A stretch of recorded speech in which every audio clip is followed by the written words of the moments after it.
Just a very stupid question. What is the policy if I wear this? I'm wearing this. You may not be, okay. If you are presented, you can still end up photographed. Okay. But I can still wear it. You can still wear it. You are allowed. There is a meaning for the. Yes. I pick it randomly. No. It has, Ferrari color, right? Ferrari color. The red says, please don't photograph. Really? But the policy says, but note, presenters will get photographed. That's just the way it is. But in the IETF open meeting, there was one of the presenters was wearing this, and then the photographer asked him, take it out. The professional photographers will try to be more careful because they will try to actually go through and remove pictures with people with the red. So he's saying, you're the presenter. But that's, the policy actually says presenters can be photographed, but. I'm still videotaped and uploaded to YouTube. Yep, you're going to show up. You're on, that's, the thing is, you will be on the video record, and it will show up, and the chairs will show up. Okay, no matter what. So yeah, you don't need to take it off. But it's yeah, the red lanyards. It's amazing how many people don't notice the instruction that says. No, it has meaning. It has meaning. Another Italian. You see another Italian.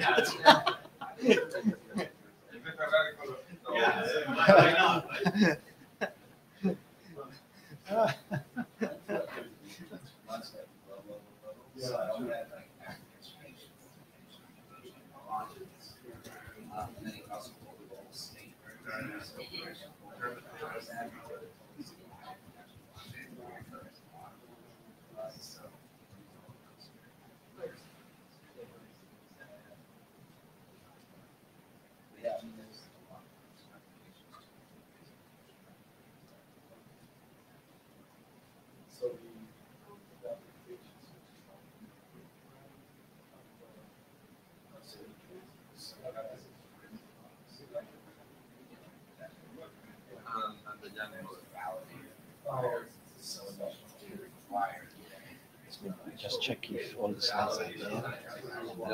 Yeah, then allocate.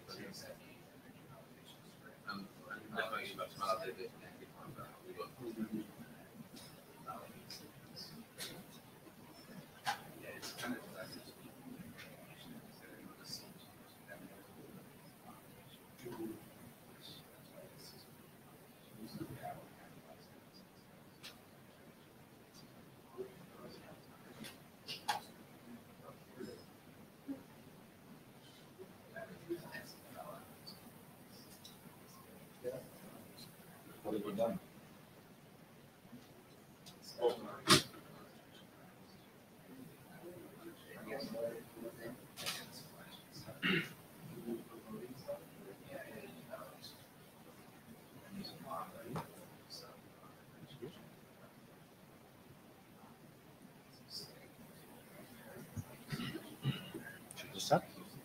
Yep, let's get this low on the show.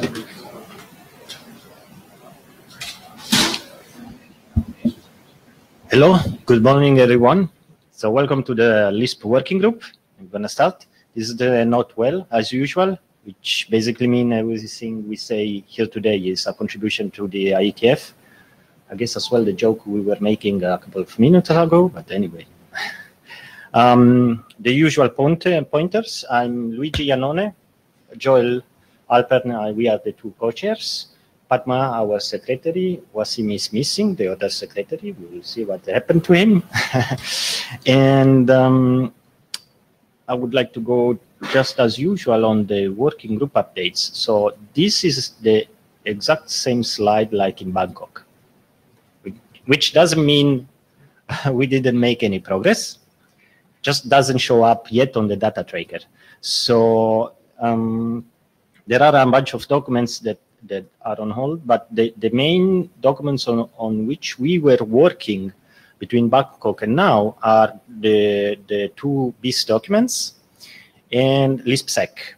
So on the BIS documents, we had a thorough security review.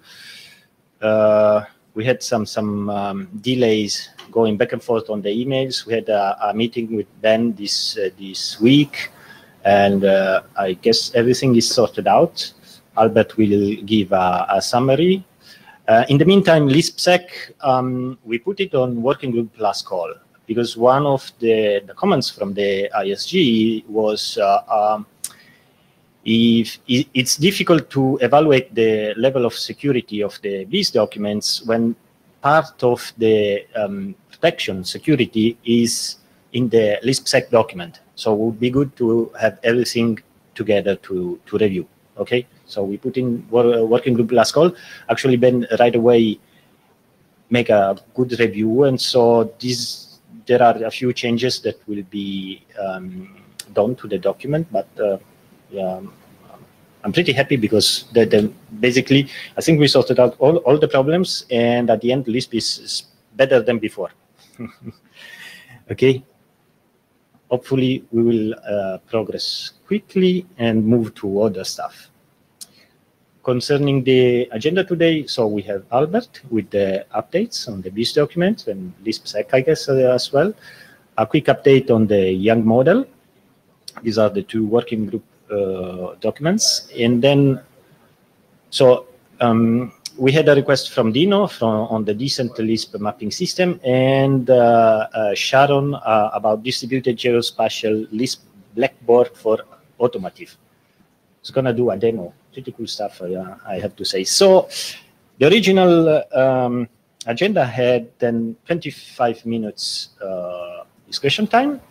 Okay, after this, we will open the mic, but if there are no big discussion, we have two late requests about a slot, which is LISP overlay, Alberto asked it, and LISP anonymity, Padma asked. So 10 minutes each, if time's allowed. You share what is remaining. Yes, this is Dino. Don't you think list anonymity should go higher in the agenda since it's a working group document? Okay, came in as a late request. Exactly. We can switch it with overlay, but it doesn't get that much. I mean, so.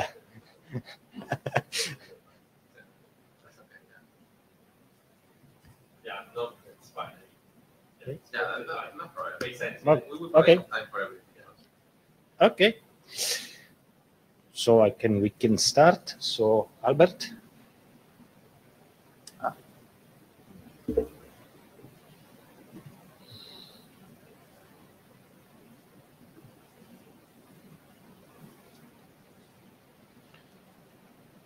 Okay, so I'm going to present typically I come here and I present what we have changed on the document. Now I'm going to explain what we plan to change, which is the plan ahead. This was what we was discussed with the reviewers, particularly with the security reviewers. And the title is wrong because it's actually 6830, 6833 BIS plus LISPSEC. So this is a summary of the list. This is a list that summarizes pretty much all the comments that we got from the security review and how we are going to address them. So the first one is incremental deployment of LISPSEC, which means what happens when you have a deployment where some ETRs are non-LISPSEC capable and some other ETRs are LISPSEC capable. So how can you signal this information back to the ITR? The 2, 3, 4, and 5 are security of data plane mechanisms, which each of them has some security concerns, which was raised by the reviewers. So for instance, gleaning, this is well known. It can lead to spoofing of gleaning, can lead to redirection of on-off-path attacks. Same with LSB. For the nonce, the nonce is too short, and this allows off-path attackers to DOS a LISP site. And map versioning, which an off-path attacker can spoof it to try to prevent signaling updates. Then the 6 is they ask for a clarification on the anti-replay protection that we have for map register. Then 7 is that we are using the keys directly, the private share key directly to sign the map register, and this has some security concerns, which we are addressing. And finally, it's rather a clarification, which is how we are protecting against anti-replay attacks, map request and map reply. So the first one, now I'm going to go through all of them, and I'm going to explain which is how we plan to fix them. So the first one is, this is the scenario, right? So you have a non-LISP-sec capable ETR, and that needs to, and then you have an ITR that is map requesting through LISP-sec and EID. Now, how can this ITR understand that this non-LISP-sec capable ETR is non-LISP-sec? And this has to be done in a secure way. Otherwise, we are open to a downgrade attack. And the way we have decided to address it is, you will have the standard map request, which will travel back to down to the map server, and then the map server knows that the ETR is non-LISP-sec capable because it has map registered without the S bit, and then it will send a negative map reply with a new E bit, which is called the E bit, which is called ETR consign, back to the ITR. This is protected by LISP-sec, and now it's up to the local policy of the ITR to decide whether to send a new map request without LISP-sec or decide not to communicate. But the interesting thing is that that's a way to the ITR to get secure information that the ETR is non-LISP-sec and prevent downgrade attacks. So this is where the new E bit goes. And well, the spec is a little bit more complex because you have more corner cases with proxy and so on. And this is pretty much the machinery that we plan to include into LISP-sec to cover all these cases.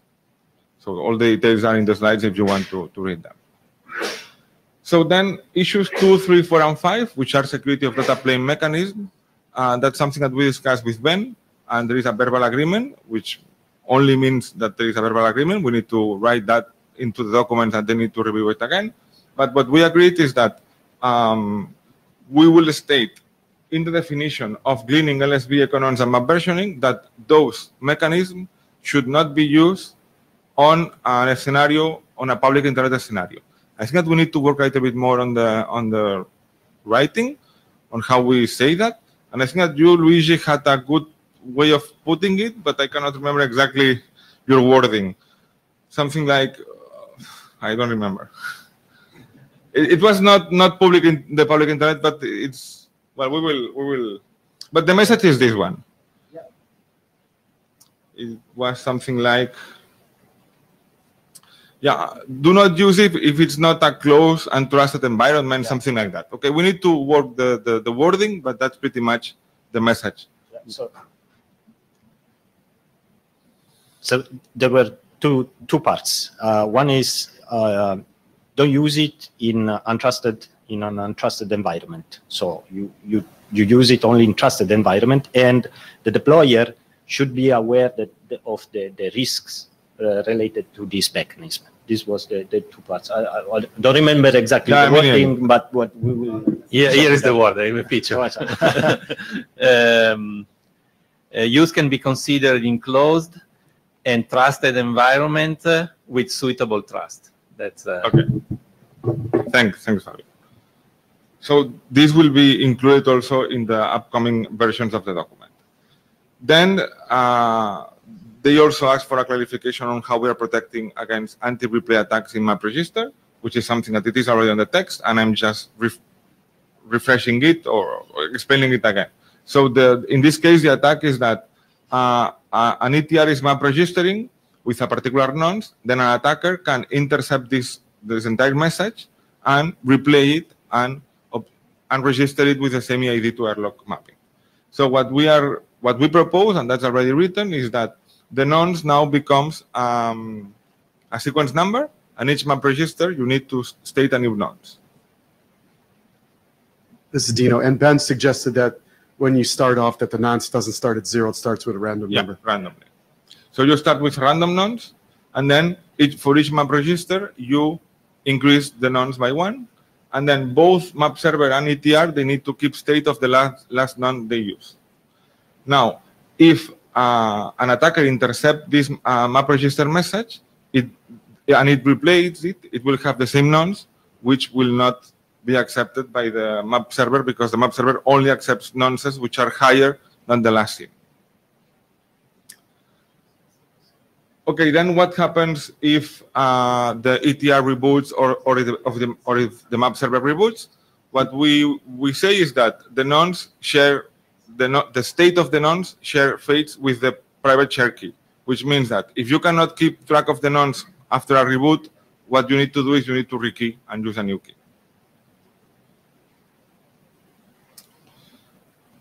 Okay, then the next one. This is the security concern came by. I'm not an expert on security, but more or less I understand that if you use directly a private share key to sign the map register, then an attacker could collect many map registers which have been signed and use some sort of brute force math, I guess, to try to brute force the private share key. And then it is a good security practice to not use directly the private share key, but rather to use a key derivation function, which is pretty much that will provide you the key that you will actually use to sign. And the way we will compute this key is you take this key derivation function, which I understand it's pretty much like an HMAC, so it's not very simple. Then you take the nonce, you take a string, which are in our case we have decided that it will be map register authentication, plus the private share key. You add everything together, you perform this function over all this information, and then you get the key that you will actually use to sign the map register. This is Dino. So what we haven't talked about is how do we make this interoperate with the existing stuff. We should do that offline. Okay. No, we did. Yeah.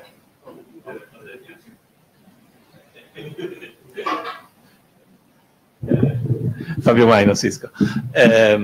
Yeah, no, I think we had closer to the microphone. Yeah, in the various exchanges of email, we consider interoperability with the old version, and I think it's your next slide because is where you, or maybe the next one. No. Okay, no, then it's not in the slide. You're right that it's not in the slide, but we talk about it.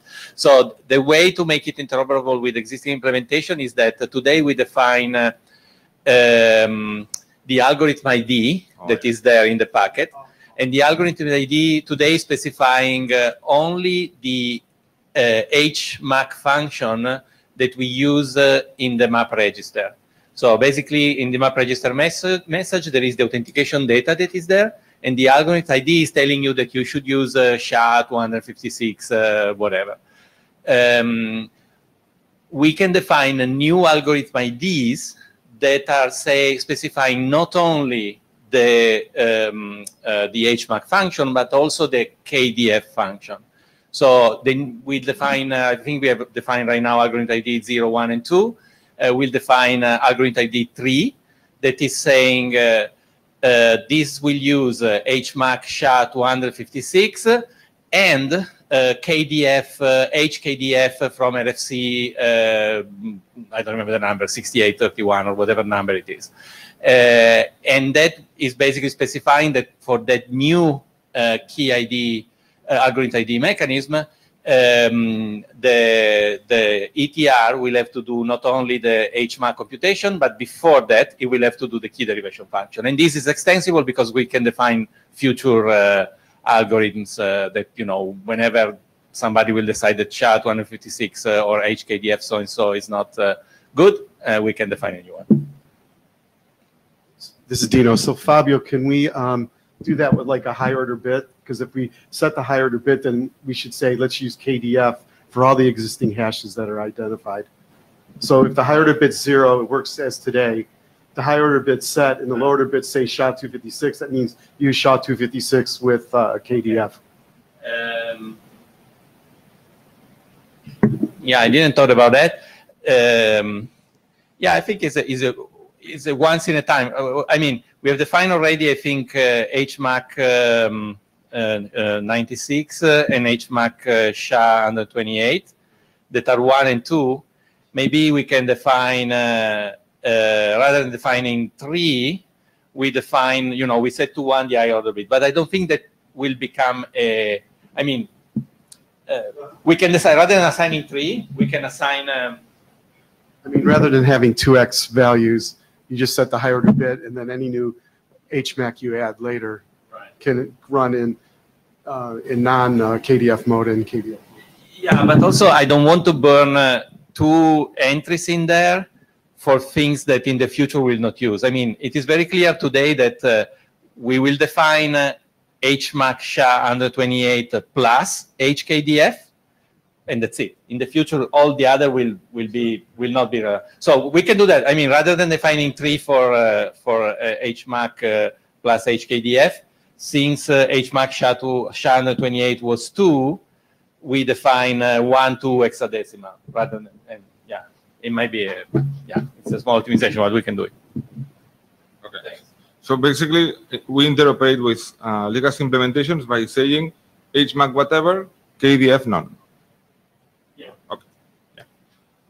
I still don't get the high bit order, but sooner or later I will understand that. Okay, and this was also this is the last item. It's a clarification to the reviewers because there is some overloaded semantics on the word nonce. And at some point, it was written that the nonce was providing anti-replay protection for map request, map reply. And that's actually not true.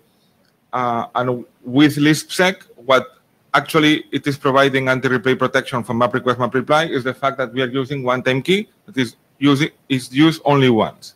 And that after you receive the map reply, you have to discard the nonce and the one-time key that you use for this map request, map reply exchange.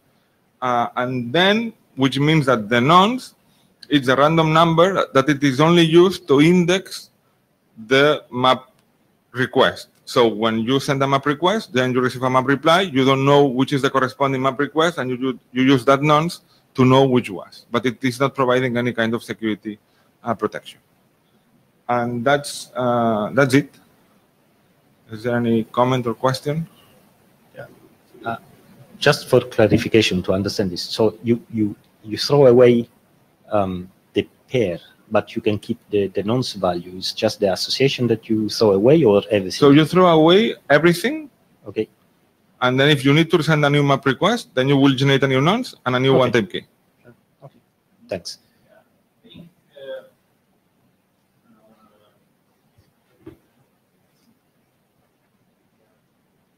I think, what is providing anti-reply protection is the fact that the one-time key is one time. So I generate a one-time key, it's a big number, it's 128 bits. I'll do the map request, map reply exchange, replies come back. I take, I check the integrity protection, and then I discard the one-time key. The nonce is now providing only an index, so that when I receive the map reply back, I can basically look up which one-time key I had used to protect that key. The nonce, I think what is 64-bit or 32-bit? 64. Okay, it's 64-bit. It still has to be randomly generated because you don't want to use the same nonce, because otherwise you will point to the same one-time key. But the security, I mean the property of anti-replay is not in the nonce, is in the one-time key, right? Let's make a difference, because otherwise the nonce would have had to be much bigger. I think one way we worded during the conversation with Ben was that if LispSec is not enabled, the nonce provide a limited anti-reply protection. I think we could use a wording like that, and that leaves open for off-path attackers. Yeah. Let's say. So I just wanted to address Luigi's question. So the nonce OTK pair in both the implementations of Lisp I've done, it's also used as a data structure for rate limiting map requests. In lieu of the map reply coming back, you want a rate limit. So what happens is if you send a map request and you don't get a map reply, you're going to at some point later send another map request. You send it with the same nonce with a different OTK, or you can be a new two-tuple pair. So you have to consider those things too, because the rate limiting is really important, right? Yeah. And I think there is text, right? That is, I don't remember, but I think there is text that is saying that rate limiting is important. Yeah, and now we have an exponential backup for the rate limit, for the retransmissions. Right, exactly. What this thing does is that, yeah, right, because if you get, if the attacker is sending you map replies with a nonce that you have sent, you will still look up the OTK and do so. There is still the possibility of a DOS, but you know, rate limiting is what ultimately prevents the DOS.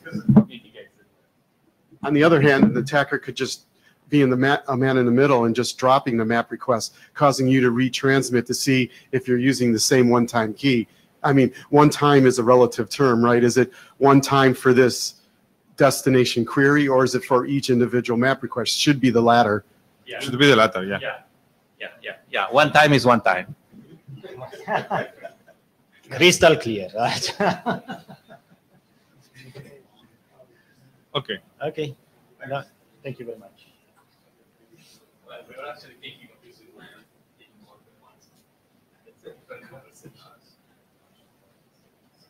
So, young model.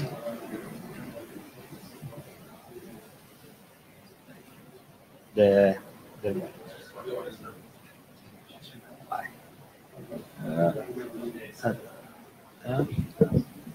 Okay. A really quick update on the YAM model.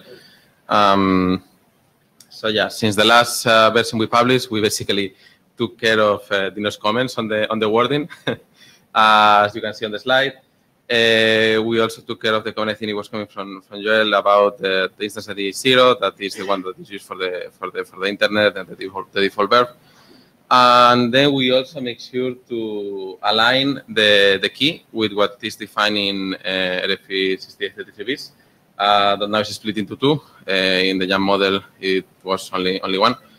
And we have added the possibility to have the key per XTRID in the map server, so you can have a key per the whole EAD prefix, or you can have a key per EAD prefix per XTRID. And we have done minor editorial changes through the YAM model. We have been fixing some typos and whatnot. So this is only a small update. Now, what we would like to clarify with the chairs and the working group, we believe that we are now aligned with the latest version of the BIS documents. So what are the next steps? Should we start the working group last call? Also, the document needs a young doctor review. I'm not completely sure of the process, but I believe that is up to the chairs to ask for a young doctor review. So what should we do now? I would personally prefer to ask for a young doctor review right away. We'll do it, and then we go for a working group last call. That sounds good to me. If he gives a green light, it's okay. So yeah, if you guys just not fine. to overlap discussion between changes between young doctor review and working group last call, or later exactly. on IETF. That's what I wanted to know from you guys. What you think is best? I would say This is Dino. So this current Yang model has features that correspond to the proposed standard documents. Yeah. Nothing more or less. Is that right? Yeah. I hope so. Yeah. I think. It has been aligned with the proposed standard. That's the idea. That's what we've been trying to do. Yeah. I mean, there's existing working group documents that may define new types. And so I'm just wondering if it includes it or doesn't. Our intention is to be perfectly aligned with this proposed standard. And if you guys find something that is not, yeah. So we can have a PS Yang model. Exactly. PS spec. But Dino, if you see something that is not, I mean, let us know and we'll fix it. I just wanted to be consistent. Okay. Yep. Yeah. We're Okay. all on that page. Okay. That's it. We'll Yeah. proceed that way. I mean, let's be honest here. It has all this instance ID stuff in there, and that's all defined in the VPN document, which is a working group document that's not going to propose standard.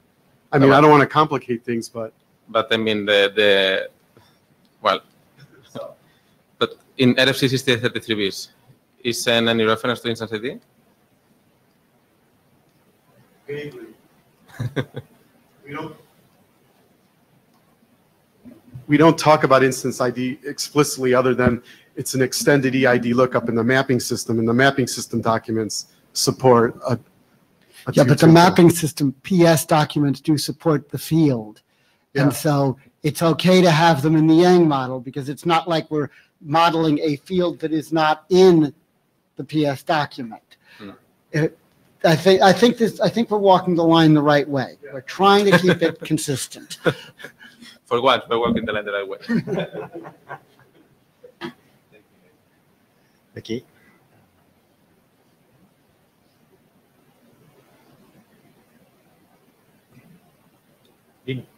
Listen, you use your own device? Yeah, it's okay. As you like. No different than normal.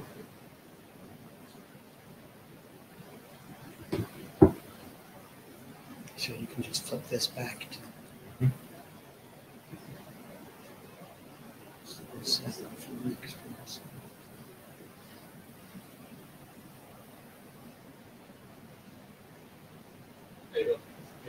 You're there, except that you gotta.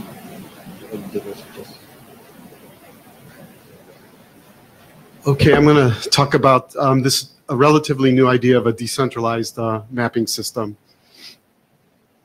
So just briefly, a draft status. We created the document back in July of last year, and we presented it. I presented it in London about 1 year ago, and then Colin presented it in Montreal, the -01 draft. The -202 draft, we just did an update last November, adding a pull-based mechanism to the already push-based mechanism that we have, and we'll explain that in a second. And then we just did a quick update because I did an implementation of it, and so we did a quick update reflecting some details there. So what's the problem statement?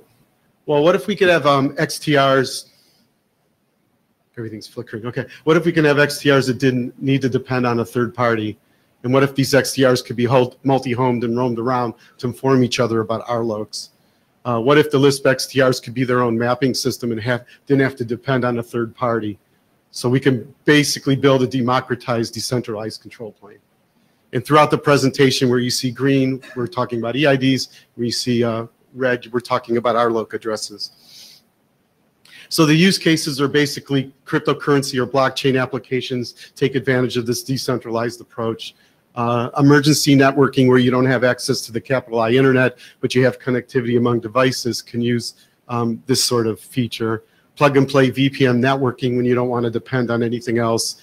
You come up with a container system with microservices and then come down. It'd be nice if they could find their own mappings to each other. By having a decentralized space network, can we do this by having people rent or sell bandwidth and resources on satellites to do a decentralized internet in space, and then just general shareable economy apps. So just to go through real quickly what today's mapping system looks like for people that are not familiar, we have all these Lisp sites that have EID space, and then we have these Lisp XTRs, which are data plane nodes that actually move the packets, encapsulate from one site to the other. But to find the locations of the EIDs, they have to look at a mapping system to find out what the EID to RLOC mapping is. And the way it works simply is that these sites here have these EID prefixes in many different address families, and then they basically register to one or more, usually more than one, for redundancy to their map servers. The map servers are connected together with a Lisp mapping system, either using Lisp DDT or Lisp alt.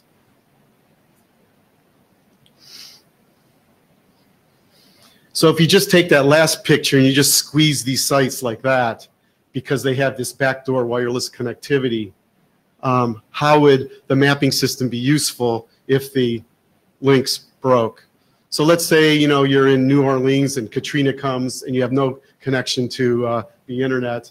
How are people going to be able to find each other? Note that these are all wireless devices here moving around. They may have new RLOCs. They may be connecting from 5G or Wi-Fi or back and forth, and they need to be able to talk to each other. How do they encapsulate without the mapping system? So that's the problem we're trying to solve here. So We have a push-based model that we presented last year, and we actually demoed it for you. We're going to repeat that just to show you the complete design and how we fit in the push model and the pull model. But what if each XTR could be a map server? And what if each XTR could map register to each other's XTRs? So they're not only a data plane node, they're also part of the mapping system. And the mapping system would always be synchronized because the updates are being pushed to everybody who needs to use them. Okay. And then the XTR could be a resolver for itself. Since you're getting the mappings, you don't have to send a map request externally. Since everybody is synchronized, you send a local map request to yourself, or just do a memory lookup to yourself. In the push-based model, what we want is maybe a subset of those XTRs could be co-located and be map resolvers and map servers. Not all of them because of scale. This is very much similar to blockchain, where you have a set of seed nodes that bootstrap all the peers. And if we know a common seed node, if Padma and I are using Luigi as a seed node, we can be attached to this peer-to-peer network at the application layer. And because of Luigi, Padma and I could discover each other. So that's kind of the idea here with the pull-based model as well. Of course, the registrations would be sharded, just like they are today.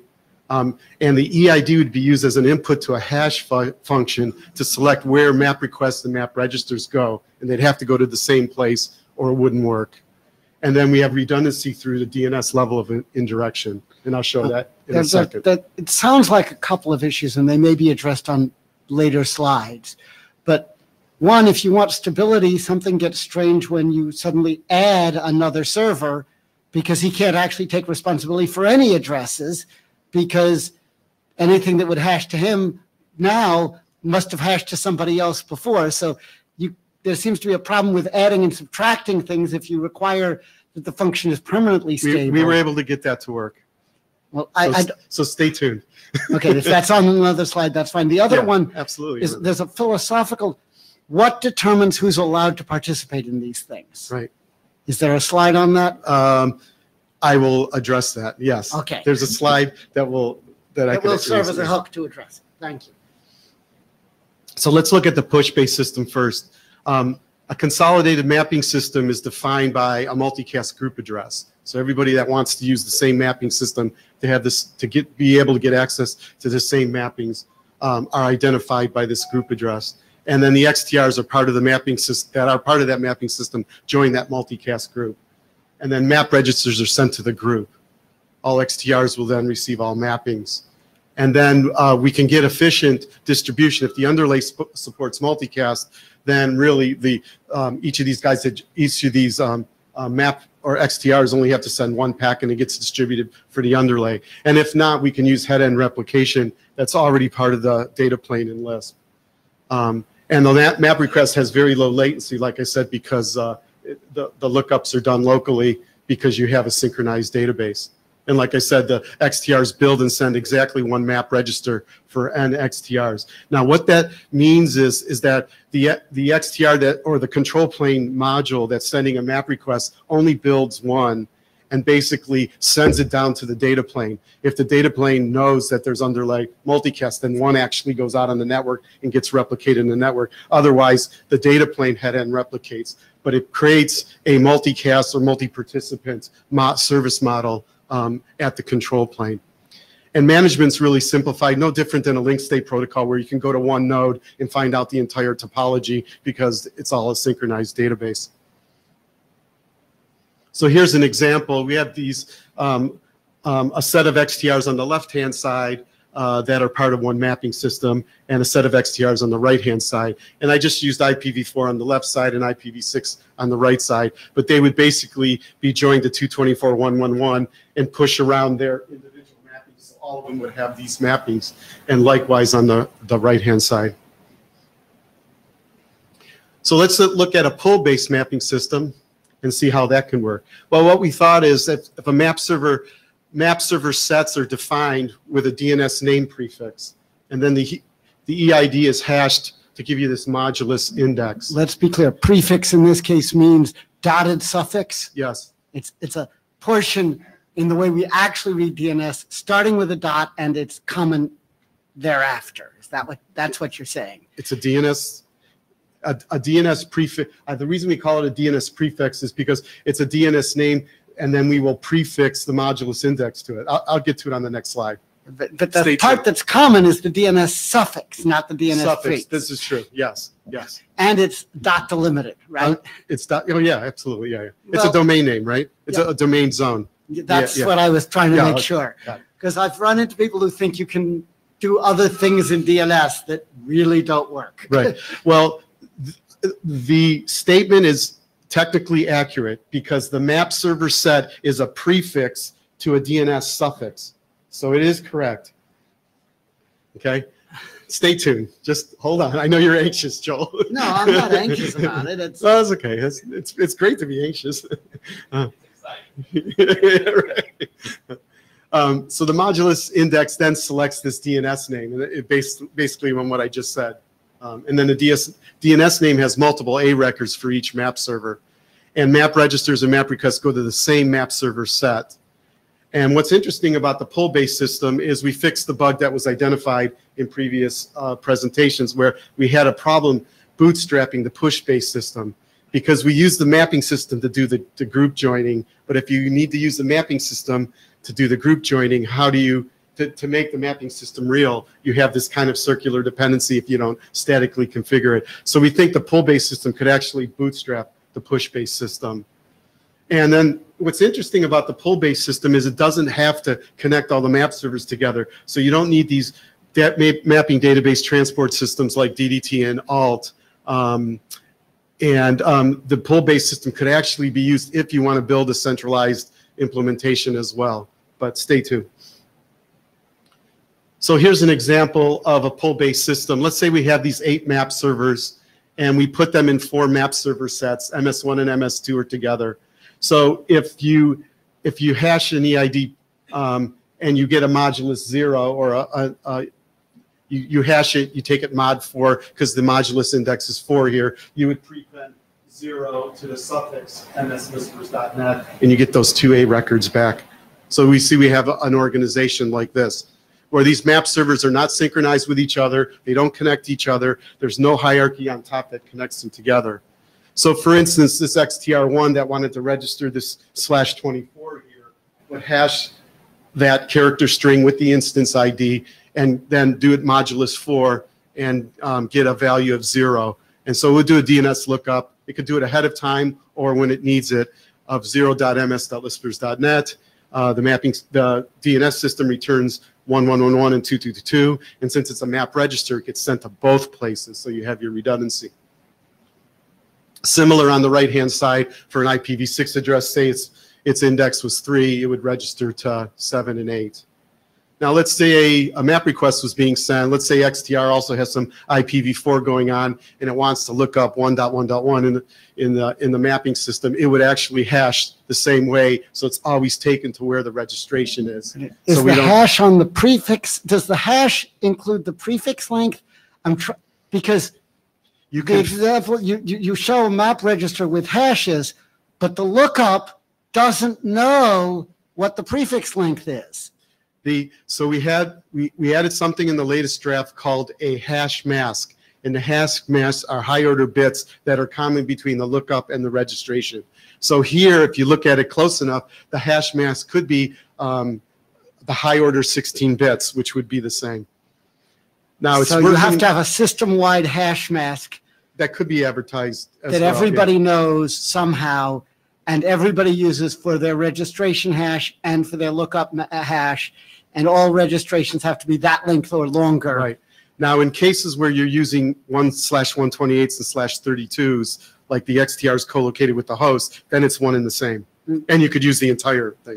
If you know that everybody's registering /32s, yeah, you can use a /32 of IPv4. But if some people are using /24s, you better not do the hash on the /32. Absolutely. We're finding most of the Lisp use cases now are being put very close to the host, not even one hop away, but either inside the container or the hypervisor. So it's supporting a per host sort of thing because people want the mobility and therefore, well, you know. When you're using it for mobility, I get that, but that's not the only use case we claim it's applicable to. Absolutely. That's why we have the hash mask. Okay. Okay, so so that's the algorithms, and I have an implementation of both of them, and I'm just going to give you a brief demo. A demo means just a bunch of screenshots. It'll be really quick, and then I'll just get off the stage. So in this push-based demo, we showed this in Montreal, or I guess maybe London. I don't think Colin did it, but anyways, we have 3 containers running the Lispers.net code, and we have a Docker bridge that's not doing multicast because we wanted to show head-end replication done at the data plane. But we've certainly demoed it with using underlay multicast. The XTRs are doing the head-end replication, and the XTRs register an IPv4 EID prefix and a name EID. That's what the demo does. And if we just go here, those are the 3 XTRs, N1, N2, and N3. They all have the same information. They advertise their /32 in their name, and that just shows you it's synchronized. Now, what's interesting about the green box here, it shows that this group is being operated on the group address 224.111. So each of these XTRs have joined that, and so the data plane knows to replicate to each one of these RLOCs so they can get the information. Okay, so let me show you the pull-based demo.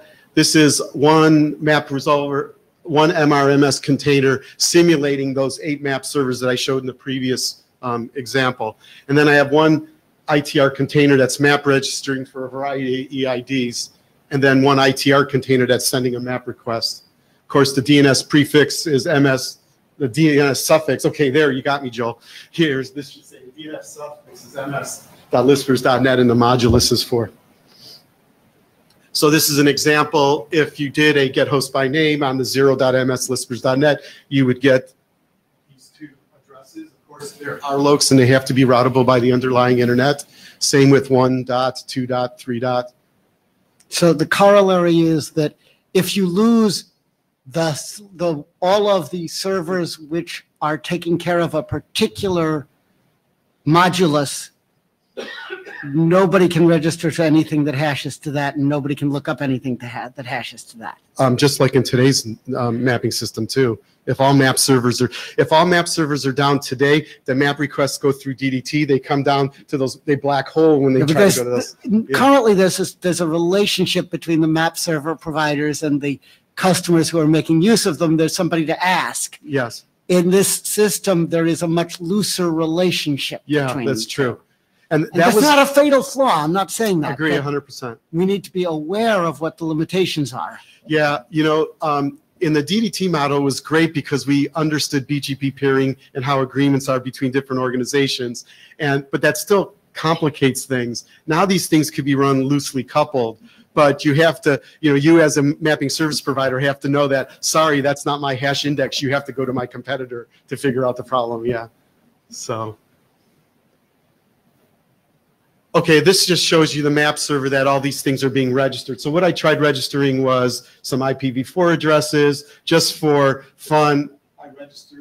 I support E.164 telephone numbers in the system. So I wanted to try that to see where we hash to a MAC address, SCOM and G entries. These are all the EID types that we could support, IPv6 addresses, so forth and so on. This is just showing you that they all got to the mapping system, to the MRMS container.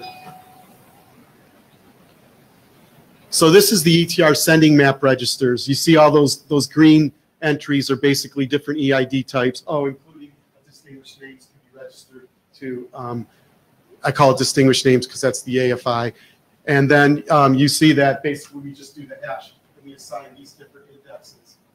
And then when you see these things going into 0.ms.lispers.net, you know you have to send them to both A records that are associated with that. And you see for .1, you're sending to 3 and 4, 5 and 6, 7 and 8. So that's the map registering side. Now when the ITR sends map requests, okay, here's the lookup for 1.1.1. It's going to use 1. And then when you look up 222, it's going to use 0. Okay. Can't remember why I circled that, but I wanted to make some point about that, and I don't know what exactly it was. But anyways, I'll let you know later and tell you on the list. And that's it. Questions, comments, tomatoes? I have a couple of clarification questions. I mean, don't you have here a huge service discovery problem at the beginning if you have to know to whom you can talk to?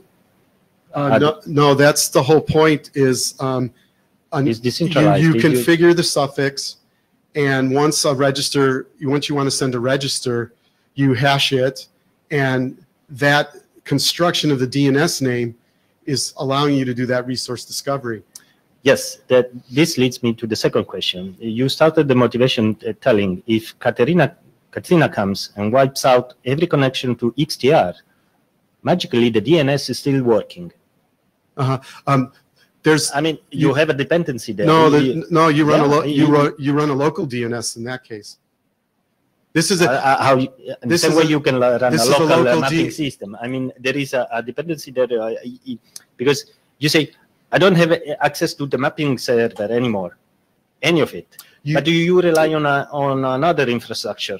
And if you lose both, no, you're relying on a protocol, not a global infrastructure. Today, when you bring up containers, a container system that's completely isolated, you can use DNS names because it implements its own version of DNS, right?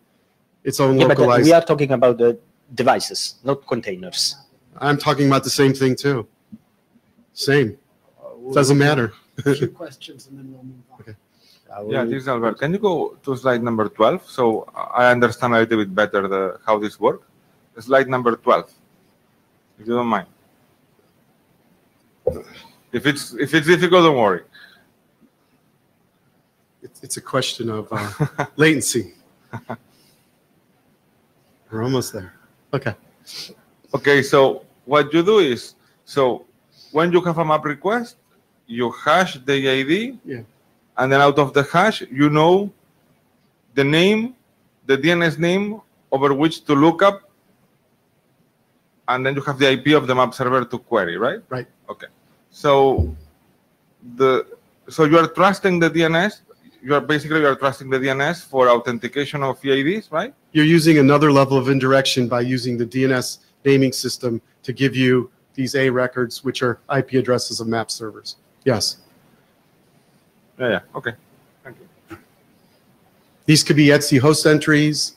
They can be statically configured in your configuration. But if they're statically configured, then you don't have that dynamic resource discovery thing.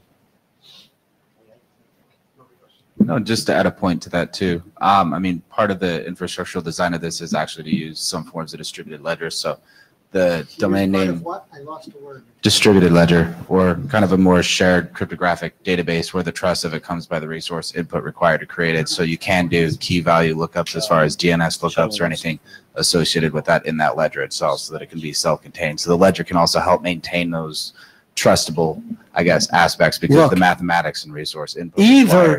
Either we need to say that or we need to not be dependent on it in the draft. I mean, yeah, of course. None of this. Well, you can make it work with a ledger. We've done this before. We can make it work with this or that or the other thing. I'm not criticizing you. I'm not objecting to using distributed ledger, but we need to be clear in the drafts about what we're requiring. Dino didn't say one word in his presentation about a distributed ledger. I agree 100. This specific draft was more so getting the infrastructural components of how the distributed mapping system would work. All these other little intricacies as far as like DNS or blockchain or anything else are kind of, I guess, secondary to that. But I guess we could maybe do some modifications to it and include some distributed ledger in there. If you want to. I mean, I actually would prefer that we keep our technologies separate and didn't have a dependence, but that's a personal prejudice, not a chair's preference. Yeah, so you want to keep these things decoupled, but if they can provide value to each other, that's good. But we have to also be concerned about circular dependencies, right? Yeah.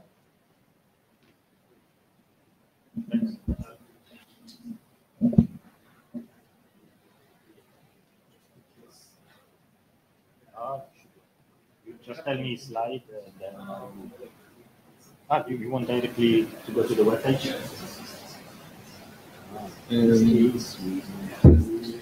Hi, everybody. I'm going to talk about LISP for mobility networks. And mobility as in cars, scooters, pedestrians. If you can click on row count. and zoom in. And this for mobility, it's not going to be the trivial thing, VPNs, moving nodes. Therefore, I need this demo to sort of clarify. Just, yeah.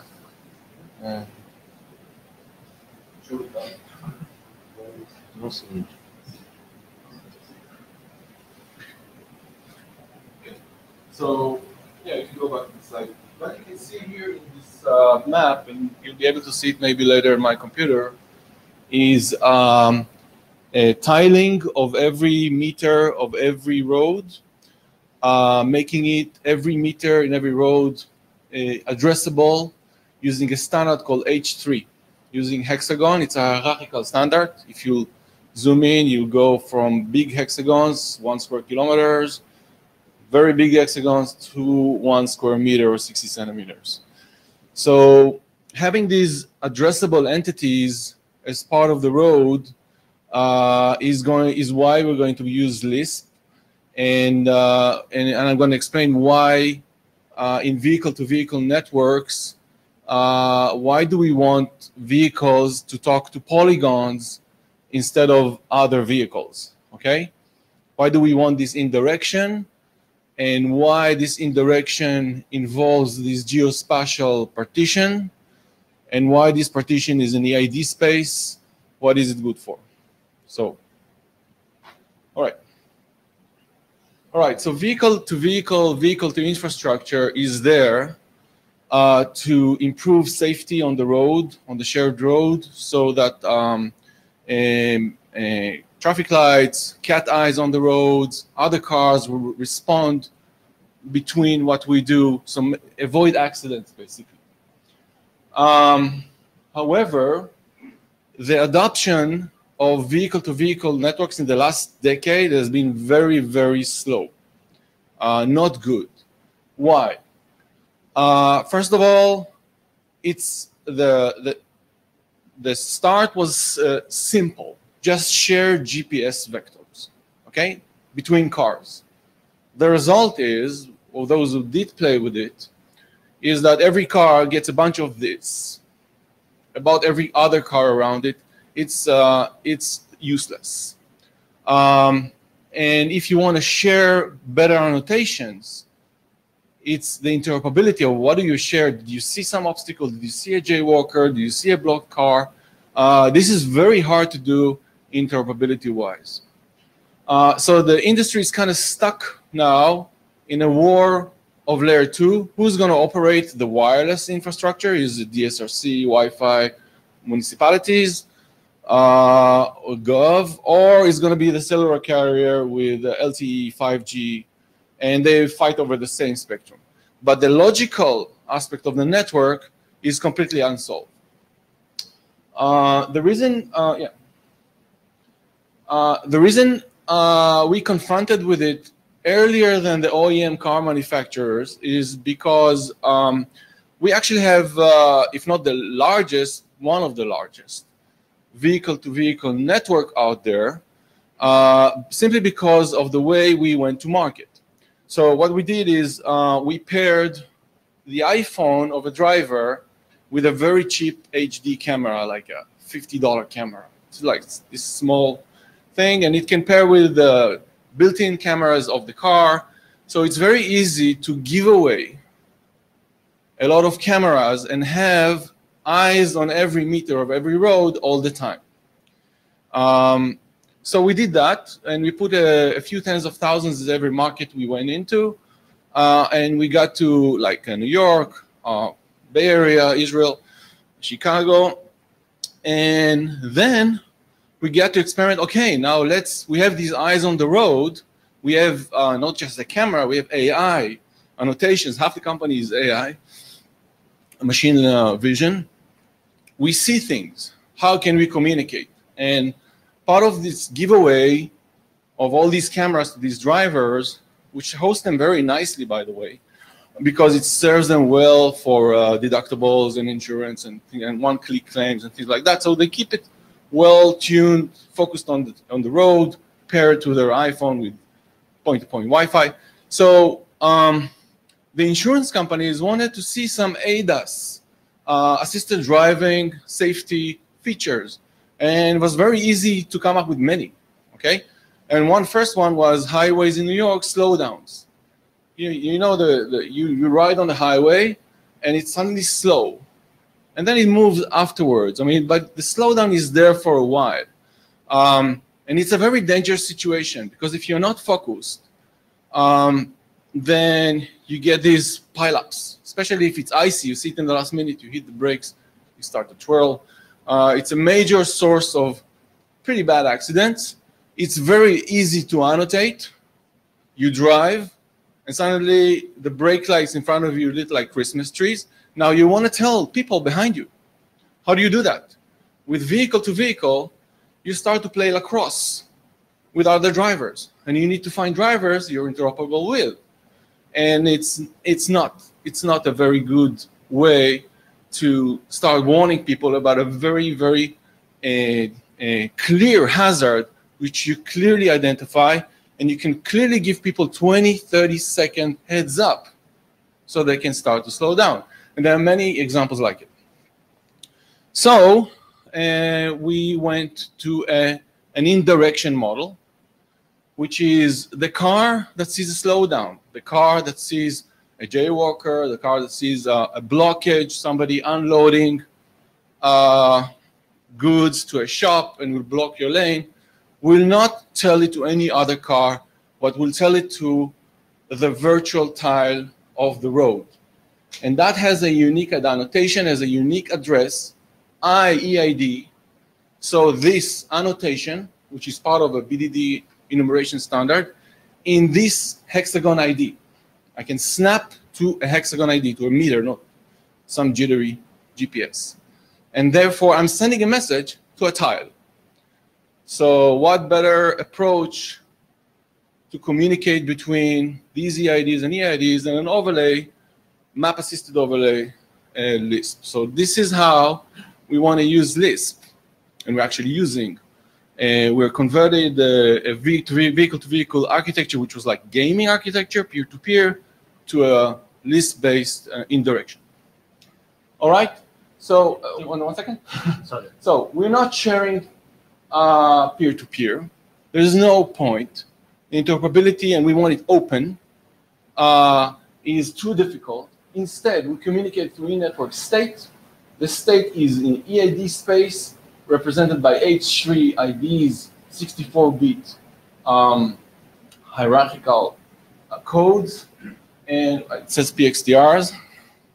I was shot already. No, it's RTR. I will show it in my bag. And EIDs publish subscribes to HID in order to get. So how does it work? So before you go on, yes. I just want to make sure I've understood what you just said, because if I'm seeing something, probably other people are wondering what this looks like. Not in Lisp terms for the moment, is Yes. you've created a database Yes. indexed by an ID per tile, Right. and you're storing in the database the reports from every car that has a meaningful report about this tile, Correct. presumably with some currency so you don't store Correct. irrelevant data. Correct. And then anybody who's interested in this set of tiles subscribes to it. So presumably as the car moves forward, it subscribes to the set of tiles that correspond to in front of it in the road. Exactly. Just like And cellular then handover. you're using the Lisp mechanisms as the mechanism for registering that you have information, putting information in, the Lisp subscribe mechanism is a way of getting the information out of this database. Is that a paraphrase? No, the information about the road's not in the mapping system. So these systems are moving around. Oh, the mapping system is used so I can talk to the right tile, because this is very geospatial. Oh, so there's a there is a conceptually it's not really a server per tile, but there's conceptually a server per tile. Yes. So when you do the EID lookup, you get the address of the, Exactly. you get the name, the address of the server which is responsible for that data, or the database key for that. Okay. Exactly. It's actually a server per big tile that contains the many. Doesn't contacts. matter what your granularity of server is. Correct. The EID lookup gives me That's who I should talk to get. Exactly. That's it. Okay. I missed that subtlety. Where you should talk. Who you already know because of the EID. Okay, just we can put the picture so I can explain. Actually, no. Okay, go ahead. Okay, Can you click on? Wolfgang, the question is like, GPS is not really precise. So Right. normally, how do I know within which tile I'm located? This is about triangulation between antennas, whatever. Then is the description or the identifier of a tile, is it like mapping ID? Is it like an index in a database? So how do I map to this one? Yes, so that's a good question. So in order to publish an annotation, I saw this, I have to be 1 meter accurate, which GPS is not. Correct. But the way I annotate is through machine vision, which can be use localization to better snap to SAT and give me the 1 meter. So to publish, I need very good technology. To subscribe, that's not the case.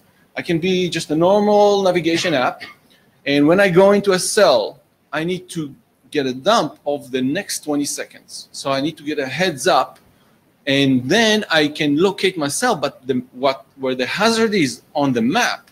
So I will let the navigation or whatever correct the GPS as best it can, but the hazard position on the map is correct.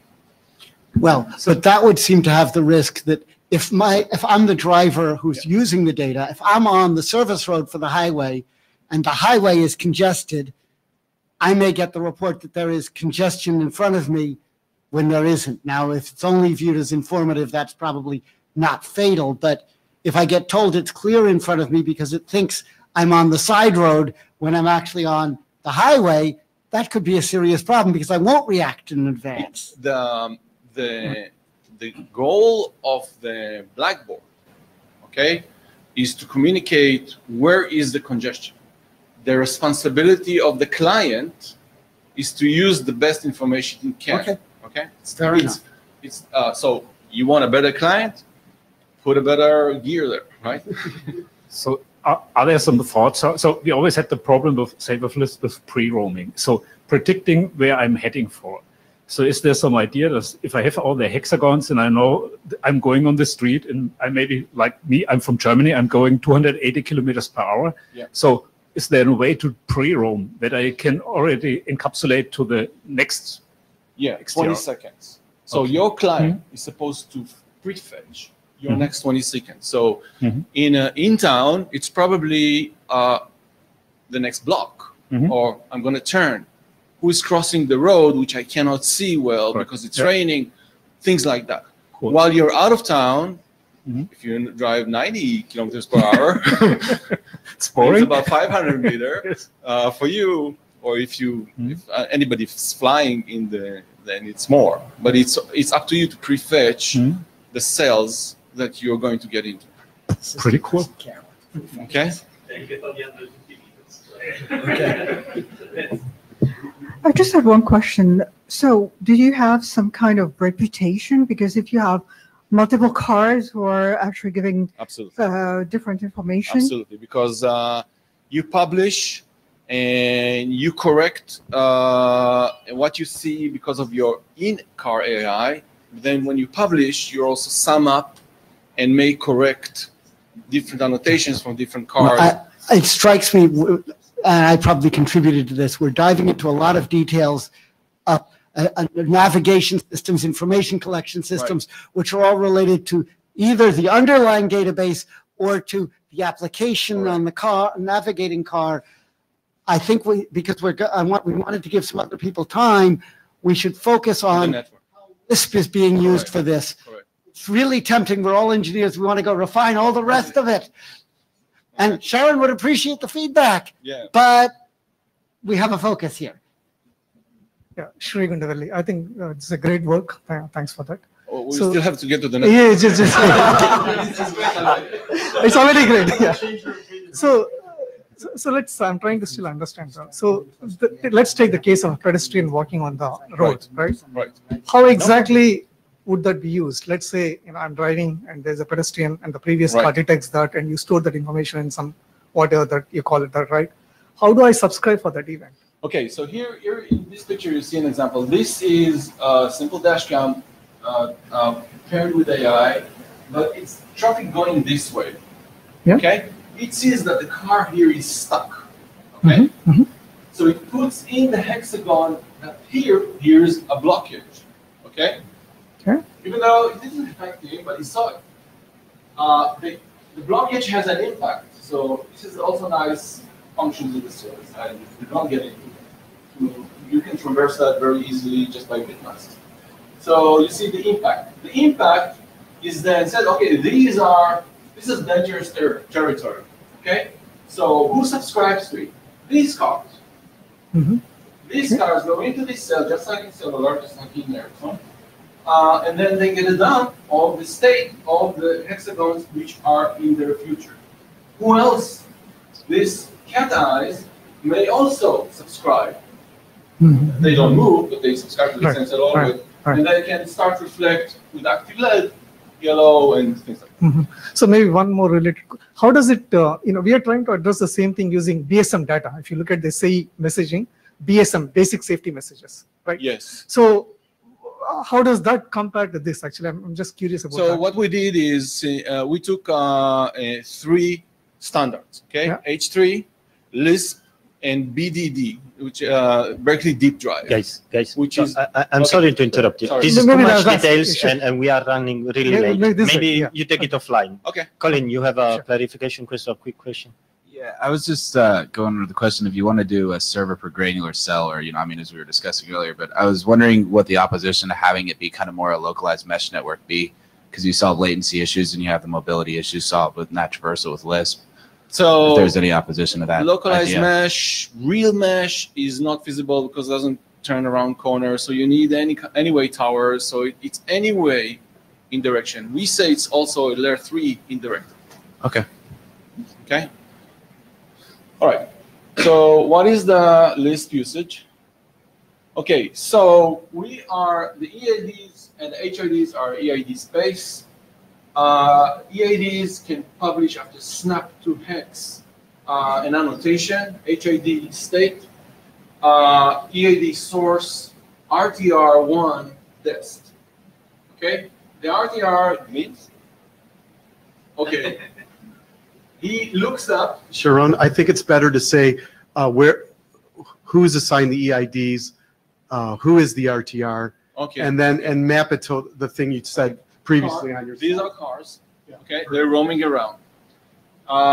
They're connected to the edge of that metro area based on low density, things like that. Pretty random which one, but low latency. And then these cars see something. Okay, he needs to tell a tile that he saw this thing there. 64-bit where, 64-bit what.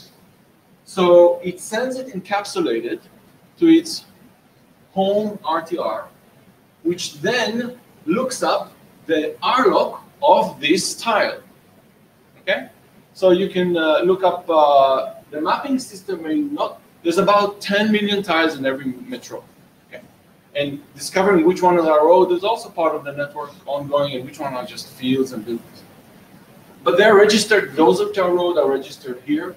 And using the mapping system, you get the RLOC and get to XTR3, which is the bit switch in where the process that has the functions and the state of the HID. So this is how I talk to the tile. By talking to the tile, I'm also letting everybody know that I'm behind RTR1, and that also gets into the mapping system. Okay? Why do they need to know where I am? Because nobody's going to talk to me, but the tile is going to talk to me. And here the idea is that we update every second. And in 5G and native broadcast, we can update 10 times a second without a toll to the RF. But for now, every second. And the states, like which is about 1600 bytes of the next 20 seconds. Okay? So the multicast goes, the channel is HID1, preferably signal free, gets to, okay, it's the next one. Sorry. Okay. gets to RTR1, RTR2, and then either native broadcast or unicast machine gun broadcast to the cars. Okay? All right. So just examples. This car is pulling out of this driveway. So EID1 sees it. It updates HID2, which broadcasts to EID3, which drives here and had no clue this is happening. Okay. Yeah. Quick question. Very quick, Dino. So you're making an architectural decision that 1 and 3 should not talk directly. Yeah. Yeah. Okay. Yeah. And because there's so many types of those. Every car maker, every model, every navigation app. Okay. Fine. Every car gadget. So too difficult. There'll be latency because it's taking a hairpin. But are these hexagons pretty small where, you know, the latency is reduced because of the distance? So the latency impact is the hexagons are very micro partitioned. Therefore, the blocking factor is very low. That doesn't contribute to latency. It's very well partitioned. What does is typically the access network. So today, if I'm running on Amazon Edge, then it's 300 milliseconds. If I push it to Equinix Metro, it's 30 milliseconds. The point is, I think, let me put it differently. As far as I can tell, you're not trying to solve. Car in front of me has suddenly stopped. Other sensors, other mechanisms. You're trying to solve the problem of there's a problem that's already occurred that I can tell you about slowly, give you enough warning to react. Different class of problem, different latency issues, different. You simplify a lot of problems by focusing on a problem that we can solve. Exactly. Exactly. No, actually, there's no use of networking in 1 second ahead by Mobileye and any of these. It just doesn't work. Can you say again what HID is or hexagon ID. Oh, it's the H3. I recommend to look at H3 and the functions open source. Okay. Yeah. This is by the way, Sharon, I just got notified. People in the back can't hear you. You need to be closer to your microphone. Oh, okay. Yes, sorry. This is Albert. So this is a LISP question. So the way I understand it is that you need to be you need a way to query for the location of an hexagon. You need to talk to the hexagon, and you need to know where the RLOC of that hexagon is. Yeah, this is why this server is its babysitter. So not limited to, but I understand that what you need is so you send the position of the hexagon, the smallest one, and you need the mapping system to be able to tell you, okay, this specific hexagon, the smaller granularity, it is located in that server. Yes, exactly. And there is a question here we won't double click on. Eric Nordmark, another LISP question. Do you care at all about authenticating the source EID of the packet? Yeah, absolutely. This is part of even registering and getting the RTR that you can talk to. So you need to have that binding to the geo coordinates effectively. Yeah, you need to AAA before getting the RTR, and every time you get to a new RTR, every time out. Absolutely. Okay.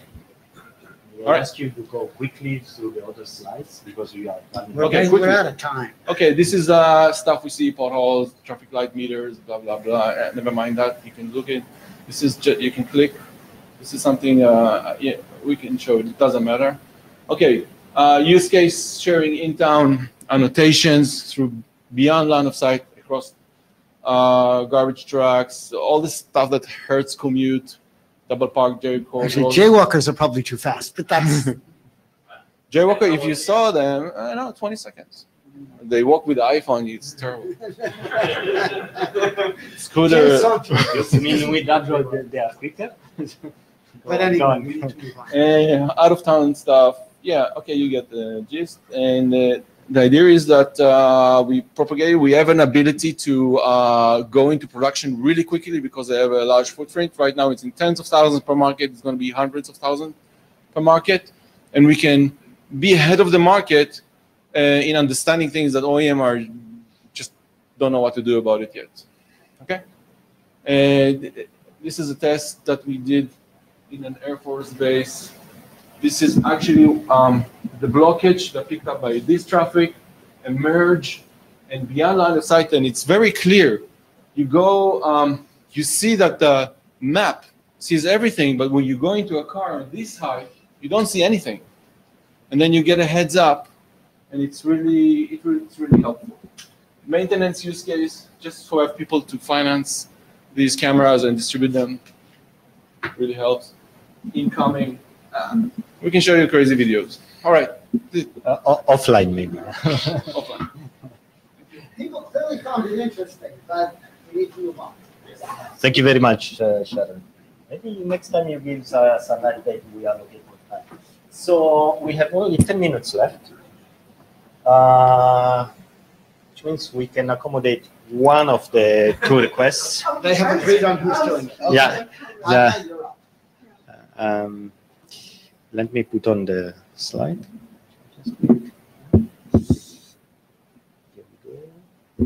Okay, so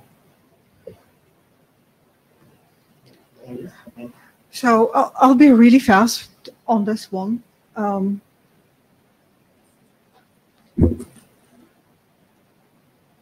So the document right now is in version 5, and the latest change we made is a very small change just for a clarification, because one sentence actually was looking really the contrary of what we were doing, so we wanted to fix that. Actually, what is EID and ODBT is about is that we want to talk about if you have a permanent EID and you have it for a long time, once somebody looks you up, you can actually eventually track where you are. So the whole point is we want to make EID private and non-trackable. And the way of doing this, we also don't want to use a very heavyweight, more of encryption, etc. But where it is really useful is in your mobility cases or cases where you're talking with somebody that you're an untrusted peer that you don't want him to know your EID for some reason. So how do we achieve this is really hiding in a crowd, or rather here it's in a pool of addresses. So basically what will happen is that we use them a little bit like the credit cards. You use it once and you throw it. So the next time somebody, even if he stored it and tried to get back, he's got no guarantee that it's actually you. And then we recycle it. But the draft is very simple draft. Is actually specifying that range of IDs that we can do, or, and actually giving other suggestions of how we could actually create those hash to have those ephemeral EIDs and cycle through it. So one thing that is important that we're going to make in a new correction of the draft that's going to go out, maybe tomorrow or something, which not only we want to say that we can have several of these ephemeral EIDs on per interface, but also you might be thinking of cases where you may be using one specific one for each one of your peers. But we know that EIDs are meant to have limited time usage, or else it degrades to the normal case where you have a long-lived identifier. But one correction that we're making in the draft right now is to make sure that they're not mutually inclusive. You may have your normal long-lived EID, but you actually use an ephemeral EID to talk with specific peers. So there's no big changes in the LISP protocol. The draft is actually really relying on existing mechanisms. The draft is really to show the reservation of the pool and collision avoidance recommendations. And so we would like to ask for this document to be in working group last call. It's been there for quite some time. It's been pretty stable. It's pretty simple. So there. Any question, comments? Any comment? Ooh. So I want to make a comment on the last call, and please, very friendly. I mean, many of us have been incredibly busy in addressing the RFCB's review process. Now LISSEC is being added, and really that is sucking out all of the air from the room. And I mean, I honestly didn't have time to do the proper review of this document, and I will not have time for the next 3 months, I suspect. So my suggestion is really can we wait one cycle so that, we can focus all the energy of the group into, trying to push this thing through and then going forward. Okay. Let me add one more thing. So one nice effect of this pain we've been going through is that now there are at least a couple of guys in the SecDir, Ben and Eric, that are knowledgeable of Lisp. So I think this in time will come back because they now understand well the Lisp protocol and they have clearly a very strong security background. So I think that if we take a little more time, we can, focus more energy on this one. That's my only comment. So, Also, first of all, frankly, I would not ask Deborah to handle anything that was not necessary for getting us to PS until we have finished with the IESG on the PS ones, because... So I hear you guys, and actually I want to say thanks for bulldozing the way for us later. But we actually were going to ask for this for last call in Bangkok, and then I hold it one cycle by myself. So this is the second cycle we're holding it. So I want to get this priority when we come back, though. That would be the only thing I would ask. I know, and I know, and there's the predictive routing as well. I understand that we've been in that situation for a few cycles, right? That I think, well, I don't want to even say that, but I think we were expecting much faster progress in the review. But I would suggest we proceeded in this way. So we wait for the BIS document and LispSec to go through, and then we start to move forward the other documents. Doesn't mean we have to wait until Montreal. Yeah. Hopefully. At the same time, if we stand by a little bit, we hold on a little bit. It means as well documents like the young model will hold on as well. We can work on the young doctor. We will ask, but I mean, it depends on the energy of the working group. I don't want to burden anybody, but just we agree on the how to move forward as a working group. So if there is one lesson we have learned from all of this, is that all the proper review we will not be able to do now within the working group will come back with an exponential factor from the years. Yeah. Honestly, the reason why I was I added it last minute is just I didn't want to lose a second cycle without actually doing an update. And I think it's important that we do the update so that you guys know that these are documents waiting in the queue. This is Dino. So Fabio, there's no protocol changes to this at all. And basically, a host today can choose any EID it wants to, and the XTR learns about it. The XTR has no idea if it's a random number that's being generated, an allocated address from IANA or the registries or whatever. So, I mean, it does specify that this EID could be a crypto EID, a hash of a public key, and that more complicated stuff is put in another document that runs its own course. But this is just simply saying that a host could use any EID it wants and change it as much as it wants. All the machinery, Lisp machinery, doesn't know this is going on. It's just a configuration sort of thing. So it's a really trivial to review, right? Yeah. Now, the security area will probably say, is frequently changing EID secure enough, or do they need to be, those are the things they're going to, but those are my This should actually work in their direction. We have 2 minutes. What I propose, if you want to gain time, what I propose is, what if we ask for a security review right away of the document so that we are sure that once we go over the last call, we don't have any issue afterwards. So it's like the young model. We try to gain time before we go for the last. It won't work because it'll be dependent on the EID mobility draft and the ECDSA draft. So you are saying we have still to wait? Anyway. What you are saying, we have still to wait anyway, because there is an interdependency between documents, Dino. I don't know. I mean, there is That's what you just said. Yes. No. So no. Yeah. No, I know what I said, but I'm trying to tell you what I mean. I know what you mean. I'm trying to anticipate what the sector guys would say. And if they just think that ephemeral addresses and changing things frequently is sufficient for these class of applications, then there is no dependency on those drafts. If they want something stronger, then there will be. The most reasonable way to move forward, in my opinion, because of these comments, is we ask for a security review so that we are sure that once we move it to the ISG, we don't get stuck in endless discussion about the security, like we did with the BIS documents. And we really have 1 minute. Please go ahead. So I understand everyone's concerns and willing to move forward. The first thing is that don't assume what a security review is. You said it will be easy. We don't know. Honestly, we don't know. We say the same thing. Yes, some experience, I would say. Exactly what's easy. The security review is unknown.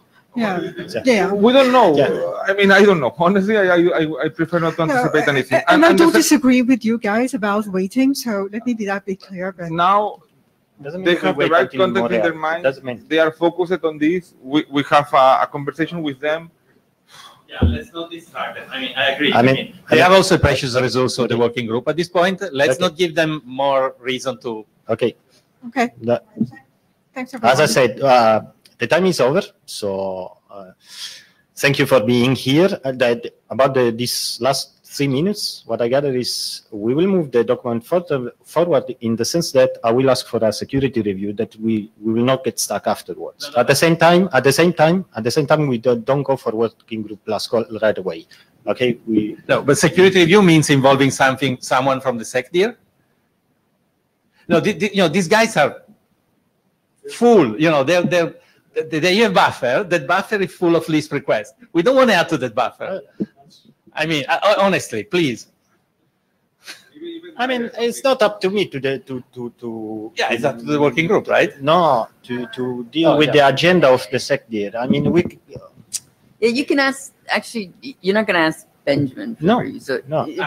You can click and ask for an early directorate review. Yeah. But as we all know, that's no guarantee that when it gets But we can try. But it's good, and yeah, it shows that you're interested to get their feedback early. So I think Yeah, it's a we good can idea. have a review for security, we'll go guys. to Doesn't somebody- mean we go to Ben. You're not going to be. It won't take up time at AD. The two people Yeah. that can provide feedback now are Ben.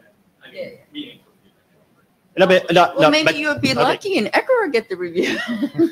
No, but That's okay. Maybe I just over concerned about it. You guys think this I think a little bit, and wouldn't be a bad idea if we give time to other people to get accustomed with Lisp so that they can review the security part. I mean, we cannot rely only on Ben and Eric, otherwise we will be always stuck on the pipeline of these two guys. So, I mean, has this been presented to security people at a certain point or not? That could be another thing to do, right? That may help involving people from outside this community. Exactly. Exactly. But and not only on this document. Eric, not Mark. I didn't see, so I wrote a draft called Privacy Issues in ID Locator Systems a year ago. I don't see it cited in this document. It might be useful to start there. Yeah. Okay. Yeah. This is a draft.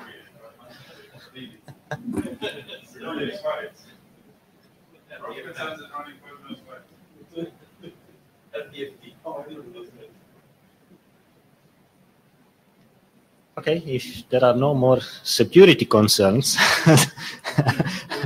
we are over time anyways. Thank you very much for being here, and please sign the blue sheets if you didn't yet. Okay, see you in Montreal.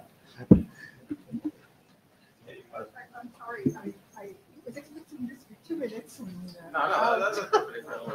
So, I mean, I would love to focus on this thing, but I mean, this thing is So, really... to tell you honestly, the reason I requested this slot late, because I know how busy we are. I let it go one side already, and then I said, second cycle, that's 6 months, that I'm not doing anything. Okay. Yeah.